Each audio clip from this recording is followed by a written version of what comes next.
I'll speak quick, and I assume, Mr. Guthrie, you might have a few things you might want to respond to and all of that. I'll just open by saying that, number one, while I'm happy to work with organizations like Cato, they're hardly a far-right organization. They're a libertarian organization, which means I agree with them at times, and I disagree with them at times, which is true on both sides of the aisle, by virtue of their being a libertarian organization. That being said, Mr. Guthrie, let me just ask this simple question. Do the regulations that we're trying to address here increase the cost of appliances for Americans? They do increase the cost of appliances for America. Do they make it more complex and more difficult and more time-consuming for manufacturers to produce the products and deliver them to consumers? That's correct.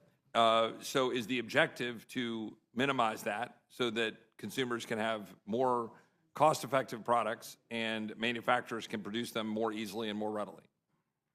Well, that is our hope, because as my colleague here had mentioned, he said, well, we talk about the upfront cost versus the payback period. Well, the payback period can be years. So even if you do achieve lower energy bills with an appliance, but the upfront costs, it's far more than what I've seen. It can be up to 10 or 20 years, far more than typically people invest on a 5-year payback period. And so it's not economical for people to do this as well. It's not benefiting them in terms of when you throw in the upfront costs, which you can't dismiss. Do you have anything else you want to add in response to? I think I've covered it. I yield back. Thank you. And thank you both